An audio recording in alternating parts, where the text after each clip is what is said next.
ಹಳ್ಳಿಯೊಂದು ಬೆಳೆದರೆ ದೇಶವೊಂದು ಬೆಳೆದಂತೆ ಅನ್ನೋದು ಮಹಾತ್ಮ ಗಾಂಧೀಜಿಯವರ ಕನಸು. ಅದೇ ನಿಟ್ಟಿನಲ್ಲಿ ಯಾವುದೇ ಹೈಟೆಕ್ ಕಂಪನಿಯ ಕಚೇರಿಗೆ ಸೆಡ್ಡು ಒಡೆಯಬಲ್ಲ ರೀತಿಯಲ್ಲಿ ಆಲೂರು ತಾಲೂಕಿನ ಪಾಳ್ಯ ಗ್ರಾಮ ಪಂಚಾಯಿತಿಯ ಕಟ್ಟಡವನ್ನು ವಿಧಾನಸಭೆಯ ಮಾದರಿಯಲ್ಲಿ ಸಾರ್ವಜನಿಕರ ಕಣ್ಮನ ಸೆಳೆಯುವ ರೀತಿಯಲ್ಲಿ ನವೀಕರಣಗೊಳಿಸಿ ಒಂದು ಹೈಟೆಕ್ ಆಡಳಿತ ಕಚೇರಿಯಾಗಿ ನಿರ್ಮಿಸಿರುವ ಪಾಳ್ಯ ಗ್ರಾಮ ಪಂಚಾಯಿತಿ ಕಟ್ಟಡವು ರಾಜ್ಯದ ಇತರ ಗ್ರಾಮ ಪಂಚಾಯಿತಿ ಕಟ್ಟಡಗಳಿಗೆ ಇಂದು ಸ್ಫೂರ್ತಿಯ ಸೆಲೆಯಾಗಿ ಮಾದರಿಯಾಗಿದೆ.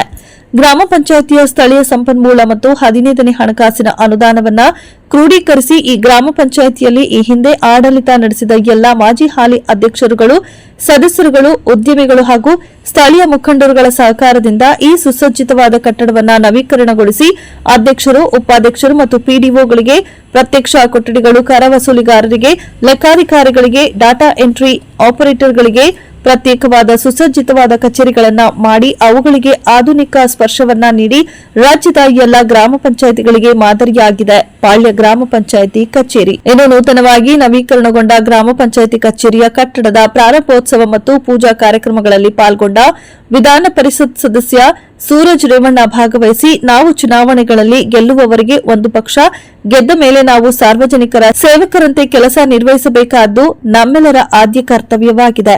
ಆ ಒಂದು ಕಾರ್ಯದಲ್ಲಿ ಪಾಳ್ಯ ಗ್ರಾಮ ಪಂಚಾಯಿತಿ ಸದಸ್ಯರುಗಳು ಒಗ್ಗಟ್ಟಿನಿಂದ ಈ ಗ್ರಾಮ ಪಂಚಾಯಿತಿಯ ಆಡಳಿತ ಕಚೇರಿಯನ್ನು ಅತ್ಯಂತ ಸುಸಜ್ಜಿತವಾದ ನವೀನ ಮಾದರಿಯಲ್ಲಿ ನವೀಕರಣಗೊಳಿಸಿದ್ದಾರೆ. ಸರ್ಕಾರಿ ಕಚೇರಿಗಳು ಅಂದ್ರೆ ಮೂಗು ಮುರಿಯುವ ಸಾರ್ವಜನಿಕರಿಗೆ ನವೀಕರಣಗೊಂಡ ಕಚೇರಿಯನ್ನು ನೋಡಿದಾಗ ನಾವು ಬೆಂಗಳೂರಿನ ವಿಧಾನಸೌಧದ ಸರ್ಕಾರದ ಮಟ್ಟದ ಕಾರ್ಯದರ್ಶಿಗಳು ಹೊಂದಿರುವ ಕಚೇರಿ ಹಾಗೂ ಸಭಾಂಗಣವು ಸಚಿವ ಸಂಪುಟ ಸಭೆ ನಡೆಯುವ ಸಭಾಂಗಣವಿದ್ದಂತೆ ಭಾಸವಾಗುತ್ತಿದೆ ಎಂದು ಕಚೇರಿಯ ಬಗ್ಗೆ ತಮ್ಮ ಅಭಿಮತವನ್ನ ವ್ಯಕ್ತಪಡಿಸಿದರು. ಇನ್ನು ಇದೇ ಸಂದರ್ಭದಲ್ಲಿ ಮುಖಂಡ ಕೆಎಸ್ ಮಂಜೇಗೌಡ ಮಾತನಾಡಿ ಗ್ರಾಮ ಪಂಚಾಯಿತಿಯ ನೂತನ ಕಟ್ಟಡದ ಬಗ್ಗೆ ತಮ್ಮ ಅನಿಸಿಕೆಗಳನ್ನು ವ್ಯಕ್ತಪಡಿಸಿದರು.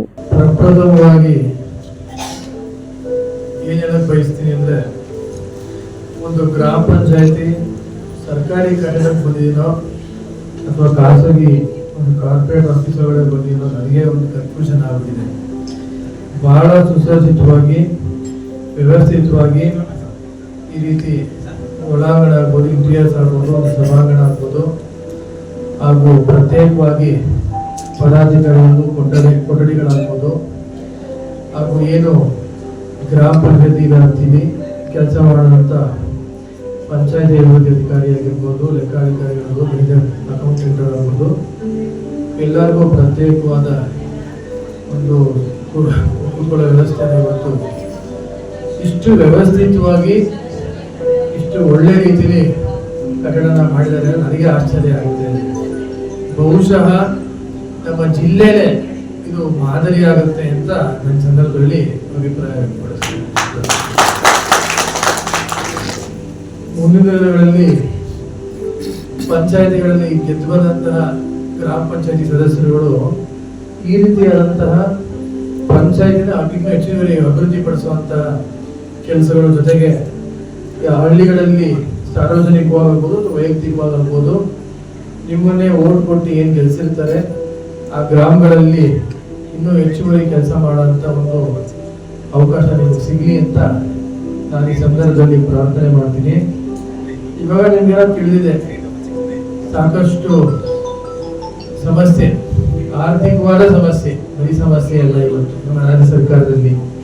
ಇವತ್ತಿಗೆ ನಾನೇನು ಮುಂದೆ ಮಾತಾಡಬೇಕಾಗಿಲ್ಲ, ವಾಸ್ತವಾಂಶ ಸ್ಥಿತಿ ನಿಮ್ಗೆಲ್ಲರಿಗೂ ಅರ್ಥ ಆಗುತ್ತೆ. ಸ್ವತಃ ಇವತ್ತು ಆಡಳಿತ ಪಕ್ಷದ ಶಾಸಕರೇ ಇವತ್ತು ಬಹಳ ಅಸಮಾಧಾನದಲ್ಲಿ ಯಾವುದೇ ರೀತಿಯಾದಂಥ ಇವತ್ತು ಸಹಕಾರ ಅನುದಾನಗಳು ನಮ್ಮ ಕ್ಷೇತ್ರಗಳಿಗೆ ಇವತ್ತು ಬರ್ತಾ ಇದೆ. ನಮ್ಮೆಲ್ಲ ರಾಜಕಾರಣಕ್ಕೆ ನಾವು ಇಷ್ಟು ಬರೋಕ್ಕೆ ಬೆಳವಣಿಗೆ ಬರೋಕ್ಕೆ ನಮಗೆ ದೇವೇಗೌಡರ ಕಾರಣ. ಅವರು ನಮ್ಮನ್ನು ಇದು ಮಾಡಿದ್ರು. ಮತ್ತೊಂದು ಬಿ ಡಿ ಬಸವರಾಜ್ ಅವರು ಅಂತೇಳಿ ನಮ್ಮ MLA ಅವರು ತುಂಬ ನಮ್ಮನ್ನೆಲ್ಲ ಒಂದು ಬೆಳವಣಿಗೆ ರಾಜಕಾರಣಕ್ಕೆ ಅವರು ಸಹಕರಿಸಿದ್ರು.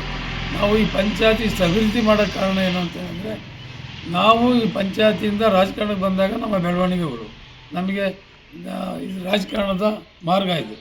ಅದರಿಂದ ನಾನು ಪ್ರಧಾನರಾಗಿದ್ದೆ, ನನ್ನ ಮಗ 2 ಸರಿ ಅಧ್ಯಕ್ಷರಾದರು, ನನ್ನ ಎಳೆಯ ಒಂದು ಸರಿ ಅಧ್ಯಕ್ಷರಾದರು, ಈಗ ನನ್ನ ಸೊಸೆ ಅಧ್ಯಕ್ಷರಾಗಿದ್ದಾರೆ.